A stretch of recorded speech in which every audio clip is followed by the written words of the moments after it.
السلام علیکم۔ Welcome to my channel سمی سینٹر وائس۔ تمام ویڈیوز کی اپڈیٹس کے لیے ہمارے چینل کو سبسکرائب کریں اور بیل نوٹیفیکیشن کو آن کر دیں، شکریہ۔ تو آئیے سنتے ہیں آج کی کہانی عشق کی انتہا ایپیسوڈ 6۔ یہ کہانی جنزاد اور انسان کی محبت کی داستان کی ہے۔ وہ چیخا تھا جب رامبر اس کے قریب آیا تھا، بہنام معاف کر دو اسے، اب نہیں کرے گا ایسا، بہنام پلیز۔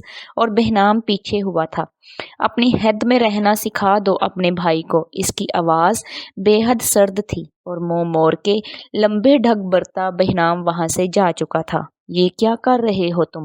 سامبون، مرنے لگے تھے تم۔ رامبر نے اسے تھاما تھا جبکہ وہ کرا رہا تھا، اس میں سکت نہیں تھی بات کرنے کی۔ بہنام کی طاقت سے وہ آشنا تھا، وہ بہنام سے مقابلہ کرنے کی سکت نہیں رکھتا تھا۔ وہ بادشاہ تھا اور سامبون ایک رعایا۔ آپ بے حد خوبصورت ہیں ملکہ ایلا۔ وہ ڈریس پہن کے جیسے ہی باہر آئی تھی، ایلسا بے حد محبت سے کہنے لگی، ہمارے بادشاہ بہنام کی ملکہ ایسی ہی ہونی چاہیے۔ آلسا کیوں پیچھے رہتی؟ جبکہ ایلا کو اپنے گال دہکتے محسوس ہوئے تھے اور پھر خوبصورت ہیروں سے مزید نازک سا تاج اس کے سر پہ رکھا گیا تھا۔ اس کے لمبے براؤن سلکی بال اس کی پشت پہ بکھرے پڑے تھے۔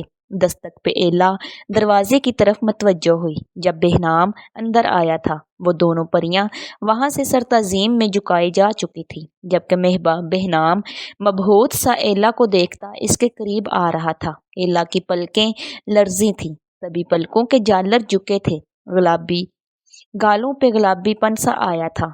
آپ کی آنکھوں پہ کون سا شعر لکھیں ہم، آپ کی جھکتی اٹھتی پلکوں پہ کون سی نظم لکھیں ہم؟ آپ کے حسن کے قصیدے تو بہت سے ہیں، لیکن اس حسن کی رنایوں پہ کون سی غزل لکھیں ہم؟ اس کی گمبھیر آواز پہ ایلا کو اپنے دل کی دھڑکنیں مدھم ہوتی محسوس ہوئی تھیں۔ بہنام اس کے قریب آیا تھا۔ تم سا حسن تو کہیں نہیں ایلا، تم حسن کی دیوی ہو یا ملکہ حسن ہو، ہر نام پھیکا پڑ جائے تمہارے اس حسن کے آگے۔ اس کی گردن پہ اپنے ہاتھ کی پشت پھیرتا وہ بے حد محبت بھرے لہجے میں کہہ رہا تھا۔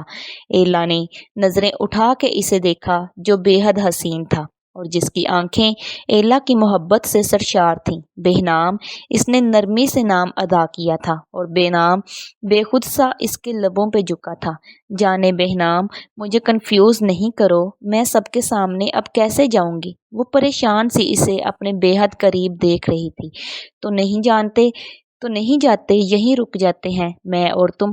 آنکھیں موندے اس کے لبوں پہ سرگوشی بہنام کو طمانینت بخش رہی تھی اور ایلا اس کے یوں مدہوش احساس سے جیسے مہک رہی تھی۔ اس کے گہرے گلے سے نظر آتے اس کے سینے پہ بہنام نے اپنے لب رکھے تھے۔ اس کی خوشبو کو اپنی سانسوں میں اتار کے وہ مدہوش سا ہوا تھا۔ بہنام، ایلا کی سانسیں بے ربط ہوئی تھیں اس لمس پہ جبکہ بہنام نے اس کی گردن سے سفر اس کے لبوں تک کیا تھا۔ میں مدہوش ہو چکا ہوں تمہارے حسن میں ایلا، مجھے ہوش نہیں کسی بات کا۔ میں تم میں مدہوش ہو رہا ہوں ایلا۔ اس کی آنکھوں میں دیکھ رہی تھی جس میں اس کے عشق کا خمار چڑھتا جا رہا تھا۔ اس کے سینے میں سانسیں کبھی مدھم تو کبھی تیز ہوتی چل رہی تھیں۔ تم اپنے ساتھ ساتھ مجھے بھی بہکا رہے ہو بہنام، یہ ٹھیک نہیں ہے۔ اور بہنام مسکرا پڑا تھا۔ کیا تم بہکنا نہیں چاہتی میرے عشق میں، میری شدتوں میں؟ ایلا اسے پریشان نظروں سے دیکھنے لگی کہ اب کیا جواب دے وہ۔ بتاؤ نا ایلا، کیا تم نہیں بہکنا چاہتی؟ وہ پھر اپنا سوال دہرا رہا تھا اور ایلا نے پلکیں جھکا دی تھیں کہ بہنام کی قربت میں اس کی شدتوں میں وہ پرسکون سی ہو رہی تھی۔ بہکنا چاہتی ہوں بہنام۔ اور بہنام نے اسے اپنے بازو پہ گرا دیا تھا اور خود اس پہ جھکا اپنی محبتیں اس پہ نچھاور کر رہا تھا۔ ہمارے ایک ہونے کے لمحے بے حد حسین ہوں گے ایلا، بہت حسین سجاؤں گا ہماری خوابگاہ کو۔ اس رات بوند بوند ایسے اتروں گا تم میں ایلا کہ تم بھول جاؤ گی خود کو۔ ہمارے وصل کی وہ پہلی شب بے حد دلکشین ہوگی ایلا، وہ مبہم لہجے میں کہہ رہا تھا۔ اور ایلا ان لمحوں کے سحر میں جکرتی ان بازوؤں میں پگھل رہی تھی جیسے بہنام نے اس کے ماتھے پہ اپنی محبت کی مہر ثبت کی تھی۔ اور پھر اسے سیدھا کرتا خود اس کے سامنے گھٹنے ٹیک کے بیٹھ گیا۔ ہاتھ پھیلانے پہ خوبصورت مدھم میوزک شروع ہوا تھا جو ان کی کیفیت کو جیسے بیان کر رہا تھا۔ ایلا کے قدموں میں پھولوں کی وادی سی بچھ گئی تھی اور ہر طرف موم بتیاں سی جل اٹھی تھیں جن کی مسحور کن خوشبو اپنے حصار میں لے رہی تھی اسے۔ تمہارے پاؤں بے حد خوبصورت ہیں ایلا، اپنے ہاتھ کی پشت اس کے پاؤں پہ پھیرتا وہ کہہ رہا تھا، اور ایلا دھڑکتے دل کے ساتھ پیچھے ہوئی تھی جب دروازے پہ دستک ہوئی تھی اور دونوں متوجہ ہوئے تھے۔ انٹاسیا اندر آئی تھی۔ ایلا کو اس لباس میں دیکھ کے پل بھر کو وہ رکی تھی۔ کیا بات ہے انٹاسیا؟ بہنام کی آواز پہ وہ چونکی تھی اور نظریں چرا گئی تھی۔ ڈرائیور بابا بلا رہے ہیں تمہیں، ان سے کہو ہم آ رہے ہیں، بہنام کہہ کے ایلا کی طرف متوجہ ہوا تھا جبکہ انٹاسیا کی آنکھیں نم ہوئی تھیں جنہیں ایلا دیکھ چکی تھی، لیکن وہ سر جھٹک کے باہر نکل چکی تھی کہ اپنی ہی محبت، اپنی ہی دنیا کو اجڑتے دیکھنا اس کے لیے محال تھا۔ وہ بہنام کے عشق میں جی رہی تھی اور بہنام ایلا کے عشق میں جی رہا تھا۔ فرق تو کچھ نہ تھا دونوں کے احساسات میں، فرق بس اتنا تھا کہ بدلے میں ایلا کی محبت کو وہ پا چکا تھا، لیکن انٹاسیا بدلے میں خالی ہاتھ تھی۔ آج اماوس کی رات ہے کہون، اور آج کی رات میں کچھ ایسا کر سکتی ہوں کہ اپنے بھائی ڈاریون کو بلا سکوں۔ آج کی رات وہ منتر پڑھوں گی میں کہ اس کی روح زندہ ہو جائے گی۔ سویلا گھنے درختوں کے بیچ اس سنسان جنگل میں اپنے بھائی ڈاریون کی قبر کے پاس کھڑی کہہ رہی تھی۔ اس کی آنکھوں کی خوفناک چمک، اس گھنے جنگل میں ہر طرف ہوا کا عالم تھا، لیکن کبھی کبھی کسی چیل کی آواز ضرور آتی تھی۔ میں تمہارے ساتھ ہوں سویلا، تمہارے ہر مقصد کو پورا کرنے کے لیے مجھے اپنے ساتھ پاؤ گی کہون، اسے نظر بھر کے دیکھتا کہہ رہا تھا۔ اور پھر سویلا کی چیخ پورے جنگل میں گونجی تھی۔ اسی چیخ کے ساتھ تیزی سے 3 چیل اس کی طرف آئے تھے جو قطار میں اس کے مقابل کھڑے ہوئے تھے۔ آج کی رات مجھے وہ طاقت چاہیے، وہ شکتی چاہیے کہ جس کے ذریعے میں اپنے بھائی ڈاریون کی روح کو جگا سکوں۔ سویلا کی آواز گونجی تھی اور وہ تینوں چیل دہشت ناک آواز نکال کے اس کے سر کے گرد منڈلانے لگے۔ سویلا نے ہوا میں اپنا چھری والا ہاتھ لہرایا تھا اور ان چیلوں کے سر باری باری کٹتے گئے۔ خون کی نہر بہی تھی جو سویلا کا چہرہ بھگو رہی تھی اور سویلا منہ کھولے وہ خون پینے لگی۔ وہ تینوں چیلوں کے جسم نیچے گرے تھے اور سویلا کا قہقہا اس جنگل میں گونجا تھا جو بے حد خوفناک لگ رہا تھا۔ مجھے شکتی چاہیے، مجھے شکتی چاہیے، مجھے شکتی چاہیے۔ اس کی آواز پہلے سے زیادہ خوفناک ہو رہی تھی۔ اس کی آنکھوں کی سیاہی بھر رہی تھی، اس کے منہ سے جیسے خون کی مانند رال ٹپک رہی تھی، اور پھر وہ منتر پڑھنے لگی۔ جیسے جیسے منتر آگے بڑھ رہا تھا ویسے ویسے وہ جنگل خوفناک تر ہوتا جا رہا تھا۔ اس کی آنکھوں سے خون بہہ رہا تھا جبکہ وہ منتر پڑھتی جا رہی تھی۔ خوفناک آوازیں آنا شروع ہوئیں۔ کہون وہیں کھڑا آنکھیں بند کیے ہوئے تھا۔ درختوں سے سانپ اتر اتر کے ڈاریون کی قبر کے گرد منڈلانے لگے تھے۔ پتوں کی سرسراہٹ تھی۔ بہت سے بچھو بھی وہیں زمین کے اندر سے نکلنا شروع ہو چکے تھے۔ اور پھر سویلا کی آنکھوں نے وہ منظر دیکھا جس کی وہ برسوں سے منتظر تھی۔ سرخ آنکھوں والا وہ دیو نما ڈاریون جادوگر ہی تھا، اس کا مرا ہوا بھائی جس کی شکل اور جسم جلے ہوئے گوشت کی لوتھڑے کی طرح تھی، جس کی آنکھیں بے انتہا سرخ تھیں اور جب اس نے منہ کھولا تھا تو اس کے منہ سے حشرات باہر نکلنے لگے تھے۔ خوش آمدید ڈاریون جادوگر، سویلا کی ہنسی بھری آواز پہ کہون بھی آنکھیں کھول چکا تھا اور اس دیو نماشے کو اپنے سامنے دیکھ کے اس کی آنکھیں حیرت زدہ رہ گئی تھیں۔ اب انتقام کا وقت آن پہنچا ہے، اب انتقام کی آگ جلے گی، اپنے دشمن کو اپنا ہم ختم کریں گے۔ اس کی آواز میں خوشی کی جھلک تھی۔ ایلا کو ویسے ہی جلاؤں گا لیکن اپنے طریقے سے، اسے ترپا ترپا کے اس کی بھاری خوفناک آواز گونجی تھی۔ ایک ایک کر کے سب کو ختم کر دیں گے، میں اور تم۔ بہنام نے مجھے چھوڑ کے اس ایلا کو اپنا کے اچھا نہیں کیا، اب اسے وہ سزا دوں گی کہ یاد رکھے گا، اس نے دانت پیستے کہا تھا جبکہ کہون حیرت سے ان 2 بہن بھائی کو دیکھ رہا تھا۔ سب ہوگا وہ سب جو ہم چاہیں گے۔ اب میں وہ بھٹکا ہوا روح ہوں کہ جو اپنی ایلا سے بدلہ لے گا، وہ میری نہ ہو سکی، اسے کسی کا ہونے کے قابل نہیں چھوڑوں گا، وعدہ ہے یہ میرا خود سے۔ ڈاریون بولتے ہوئے اپنی شکل سے بھی زیادہ خوفناک لگ رہا تھا۔ اور پھر وہاں ایک لڑکی کی چیخیں گونجنے لگی جسے سویلا کے چیلے کھینچتے ہوئے لا رہے تھے۔ چھوڑو مجھے، چھوڑو! وہ زخموں سے چور و چور وجود کے ساتھ چیخ رہی تھی جب وہ دونوں اسے سویلا کے سامنے لے آئے تھے۔ کیا حکم ہے ہماری ملکہ؟ ان دونوں نے احترام سے پوچھا تھا۔ اس لڑکی کو میرے بھائی کے قدموں میں پھینک دو، سویلا نہایت شفقت سے کہہ رہی تھی جبکہ وہ نازک سی لڑکی چیختی ہوئی نفی میں سر ہلانے لگی، اور پھر ان دونوں نے اس لڑکی کو ڈاریون کے قدموں میں پھینکا تھا۔ ڈاریون للچائی نظروں سے اس لڑکی کو دیکھ رہا تھا جو اس کے قدموں میں گری رو رہی تھی۔ اس نے بے حد خوفناک قہقہا لگایا تھا، ڈرو نہیں، تم میری بہن کا تحفہ ہو میرے لیے۔ اس لڑکی کو اٹھاتے اس نے اپنے مقابل کھڑا کیا تھا۔ وہ لڑکی اس خوفناک چہرے کو اپنے سامنے دیکھ کے کانپنے لگی اور بار بار رو رہی تھی۔ ڈاریون نے اسے اپنے دونوں ہاتھوں سے اس کے بالوں کو جکڑا تھا اور اس کو دونوں طرف سے کھینچا تھا۔ اس کی چیخ فضا میں گونج کے مدھوم ہوئی تھی۔ وہ دو حصوں میں تقسیم ہو چکی تھی اور ڈاریون بے حد شفقت سے اسے کھا رہا تھا کہ اس کا خون اس کی منہ پہ جگہ جگہ لگ چکا تھا، جس پہ زبان پھیر کے وہ اپنی بھوک مٹا کے اب لب بھینچے سب کو دیکھ رہا تھا۔ اے اللہ، اے اللہ، تمہیں ایسے تڑپاؤں گا کہ اپنے پیدا ہونے پہ پچھتاؤ گی۔ اے اللہ، وہ گرایا تھا۔ آج جشن کی رات ہے، آج مستی کی رات ہے، جھومو ناچو سب، آج قربانی کی رات ہے، قربانی کرو آج جس کو قربان کرنا چاہو۔ سویلا اب سب کو دیکھ رہی تھی جو وہاں جمع ہو رہا تھا۔ مجھے ایلا کے وجود کی خوشبو چاہیے کہون، جاؤ اور اس کے وجود کا کوئی بھی حصہ مجھے لا دو۔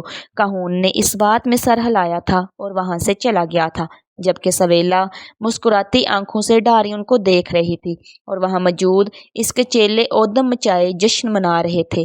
اپنے لمبے بالوں کو جورے کی شکل دیتی وہ ڈریسنگ ٹیبل کے مرر میں اپنا عکس دیکھ رہی تھی۔ اس کی نظر اپنی گردن میں موجود لاکٹ پہ گئی جو بہنام نے اسے پہنایا تھا تو کسی خوبصورت خیال کے تحت اس کے لب مسکرا پڑے تھے۔ اس لاکٹ پہ اپنے لب رکھ کے وہ مڑی تھی جب سامنے عائش کو دروازے کے پاس دیکھ کے ڈر گئی تھی۔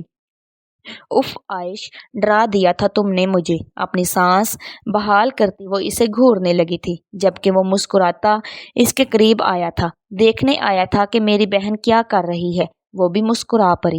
آپ اسلام آباد سے کب آئے؟ مما ڈنر پہ بتا رہی تھی کہ آپ اسلام آباد گئے ہوئے ہیں۔ عائش اب اس کے مقابل تھا۔ ہاں، ابھی پہنچا تو پہلے تمہیں دیکھنے آ گیا تھا۔ یہ اچھا کیا آپ نے میں بھی آپ کو مس کر رہی تھی۔ بیٹھیے نا، باتیں کرتے ہیں۔ ایلا مری تھی لیکن اپنی کمر پہ بھاری احسار کا احساس ہوا تو عجیب احساس کے ساتھ پیچھے مڑنے لگی، لیکن عائش کی جگہ اپنے سامنے سرخ آنکھوں والے اس جلے ہوئے گوشت کے لوتھڑے کو دیکھ کے وہ خوف زدہ ہوئی تھی۔ وہ چیخنا چاہتی تھی لیکن اس کی آواز بند ہو چکی تھی۔ ڈاریون ہوں میں، تمہارا ڈاریون، یاد ہوں میں تمہیں، وہ ہنستے ہوئے کہہ رہا تھا۔ ایلا نے پیچھے قدم رکھے تھے لیکن وہ اپنی خوفناک آنکھوں سے اسے دیکھتا اس کے مزید قریب ہو رہا تھا۔ وہ پھر سے چیخنا چاہ رہی تھی لیکن آواز جیسے خاموش ہو گئی تھی۔ منہ کھل رہا تھا لیکن آواز نہیں نکل پا رہی تھی۔ پھر سے آ گیا ہوں، دیکھو مجھے اپنے مقابل دیکھو اور ڈرو ڈرو، وہ دھارا تھا۔ مجھ سے اب کیسے بچو گی؟ مجھے دھوکہ دے کے، مجھے جلا کے میری موت کی ذمہ دار بن چکی ہو تم، اور اب تمہیں جلا کے گوشت کا لوتھڑا بناؤں گا۔ اپنے جیسا تمہارے جسم کا ہر حصہ کاٹ کاٹ کے تمہاری طرف دیکھوں گا۔ بے حد خوفناک سرگوشی تھی۔ آنسو بھری آنکھوں سے وہ اسے دیکھ رہی تھی جبکہ وہ قریب سے قریب تر ہو رہا تھا۔ ایلا نے بے ساختہ لاکٹ پہ ہاتھ رکھا تھا۔ اسے محسوس ہوا تھا جیسے وہ چیخ سکتی ہے اور ایک دم سے وہ پوری قوت سے چیخی تھی۔ وہ ایک بے حد خوبصورت اور کشادہ کمرہ تھا جہاں بہت سی بک شیلف پہ کتابیں ترتیب سے رکھی ہوئی تھیں۔ کمرے کے ایک طرف کسی عبادت گاہ کی طرح جائے نماز، اوپری حصے میں قرآن پاک اور تسبیح رکھی ہوئی تھی۔ وہ خود کمرے کے بیچ میں آرام دہ کرسی میں براجمان کوئی کتاب پڑھ رہا تھا۔ ملازمہ نے اسے زینہ کے یہاں آنے کی اطلاع دی تھی اور اب وہ زینہ کے اندر آنے کا ہی منتظر تھا۔ ساحر یاوش آواز پہ اس نے کتاب پر سے نظریں اٹھا کے اسے دیکھا تھا۔ آئیے مسز زینہ، بیٹھیے۔ زینہ پریشان سی چھوٹے چھوٹے قدم اٹھاتی اس کے ساتھ والے سنگل صوفے پہ جا کے بیٹھی تھی۔ کافی سال بعد آپ سے ملاقات ہو رہی ہے، کیا حال چال ہے؟ ساحر کتاب ایک طرف رکھ چکا تھا۔ وہ 32 سال کا خوبصورت نوجوان تھا، جس کی گہری سیاہ آنکھیں جیسے اپنے اندر بے حد گہرے راز چھپائے رکھے ہوئے ہو۔ اسے دیکھنے پہ ہمیشہ یہی احساس ہوتا تھا، کسی کو بھی۔ چہرے پہ ہلکی بیئرڈ تھی جو اسے بے حد پرکشش بناتی تھی، جبکہ ماتھے پہ بالوں کے قریب محراب کا وہ مقدس نشان بھی تھا۔ میں ٹھیک نہیں ہوں ساحر، مجھے آپ کی ہیلپ چاہیے، میری بیٹی کی جان خطرے میں ہے۔ زینہ کا چہرہ اور آواز خوف زدہ تھے۔ جانتا ہوں، ساحر کا لہجہ پرسکون تھا۔ زینہ کی آنکھوں میں حیرت ابھری تھی۔ میں آپ کے آنے کا ہی منتظر تھا۔ آپ کیسے پرسکون رہ سکتے ہیں؟ آپ نے وعدہ کیا تھا کہ ایلا کو کچھ نہیں ہونے دیں گے، تو کیسے خاموش ہیں آپ؟ اب تک سویلا پھر سے میرے سامنے آئی تھی، میرے گھر پہ مجھے میری فیملی کو ختم کرنے کی دھمکی دی چکی ہے۔ وہ سب جانتی ہے۔ اگر ڈیلائیور کو پتہ چلا کہ وہ ایلا کو مجھ سے چھین لے گا۔ ایلا اس کی بیٹی کیسے ہو سکتی ہے؟ وہ میری بیٹی ہے۔ خلیل کو پتہ چلا تو سب برباد ہو جائے گا۔ میری مدد کیجیے۔ وہ رو رہی تھی جبکہ ساحر خاموشی سے اسے دیکھ رہا تھا۔ ایلا بہنام کے دسترس میں ہے، وہ ایلا کو کچھ نہیں ہونے دے گا، لیکن وہ ایلا کو کبھی چھوڑنا بھی نہیں چاہے گا، ساحر کہہ رہا تھا، جبکہ زینہ کے رونے میں روانی آئی تھی۔ وہ پہچان گیا ہے ایلا کو، وہ ڈیلائیور کو بھی بتا دے گا۔ میری بیٹی کو چھین کے لے جائیں گے وہ لوگ اپنی دنیا میں۔ میری بیٹی کو بچا لیں ساحر، پلیز۔ ایلا مکمل اس کی اسیر ہو چکی ہے، مسز زینہ۔ وہ بہنام کی محبت میں مکمل ڈوب چکی ہے۔ اسے بہنام سے الگ کر کے آپ اس پہ ہی ظلم کریں گی۔ وہ بہت جلد ایلا کو اپنے وجود کا حصہ بنانے والا ہے۔ ایلا اس کی بیوی ہے، اس کی منکوحہ ہے۔ ایلا کو پا کے بھی وہ قدرے منتمد ہو پائے گا کہ وہ ایلا کو سویلا کے شر سے محفوظ رکھ سکے۔ ڈاریون جادوگر ایک روح ہے جو ایلا کو ڈرا سکتا ہے، خوف زدہ کر سکتا ہے، اسے چھو نہیں سکتا، لیکن سویلا اپنے شیطانی عمل سے ایلا کو بہت بڑا نقصان پہنچا سکتی ہے۔ زینہ بھیگی آنکھوں سے سحر کو بولتا دیکھ رہی تھی، کاوش سے شادی سوچیے گا بھی مت۔ ایلا کاوش کے نکاح میں نہیں جا سکتی، وہ ڈیلائیور کی بیٹی ہے جس کا نکاح وہ بہنام سے کروا چکا ہے، اور کاوش سویلا کے بس میں ہو چکا ہے، وہ شیطان بن چکا ہے۔ وہ ایلا کو موقع ملتے ہی نقصان پہنچانے کی کوشش ضرور کرے گا۔ ساحر نے اس کی بات کاٹ کے اسے سمجھانے کی کوشش کی تھی۔ ایسا مت کہیے ساحر، میری ایلا کو مجھ سے مت چھینیے، وہ میرے اور خلیل کی بیٹی ہے۔ زینہ نے نفی میں سر ہلایا تھا۔ مت بھولیے مسز زینہ ڈیلائیور ہی تھا جس نے خلیل کے وجود کو تسخیر کر لیا تھا، جو آپ پہ اپنی دسترس پا چکا تھا اور جو آپ کو اپنی دنیا میں لے جانا چاہتا تھا عارضی طور پہ۔ آپ نے اس سے رہائی حاصل کر لی تھی، لیکن یہ مت بھولیے کہ وہ کبھی بھی آپ پہ پھر سے اپنی دسترس پا سکتا ہے۔ ساحر نرمی سے اسے سمجھا رہا تھا، جبکہ وہ پھر سے رونے لگی تھی۔ تو میں کیا کرتی؟ میرا شوہر میرے ساتھ ہی خیانت کر رہا تھا، دوسری عورت کے ساتھ مل کے مجھے ہی چیٹ کر رہا تھا۔ میں دور ہوتی گئی سب سے، سوسائٹی سے، لوگوں سے، اپنوں سے، صرف اپنے شوہر کی وجہ سے بند کمرے میں روتے روتے تنہائی میں دیواروں سے اپنا درد بانٹتے بانٹتے نہ جانے کب ڈیلائیور میری زندگی میں آیا۔ آپ جانتے تو ہیں سب، اور اب وہ سچ میں پھر سے آ جائے گا، وہ ایلا کو لے جائے گا۔ ساحر نے نفی میں سر ہلایا تھا۔ بات ڈیلائیور کی نہیں ہے، وہ بہنام کی اسیر ہو چکی ہے۔ بہنام اسے جو سالوں سے ڈھونڈ رہا تھا، اب وہ کبھی ایلا کو خود سے دور ہونے نہیں دے گا۔ کوئی درود، کوئی منتر، کچھ تو ہوگا ایسا جو میری بیٹی کو بہنام کے اثر سے باہر نکال دے، کچھ تو۔ پلیز ساحر، ہاتھ جوڑتی ہوں، پلیز۔ وہ ساحر کے سامنے ہاتھ جوڑ گئی تھی۔ بہنام بہت طاقتور ہے، وہ مکمل آگ ہے۔ ایلا اس کی سلطنت کی ملکہ ہے، وہ بسم کر دے گا سب کو۔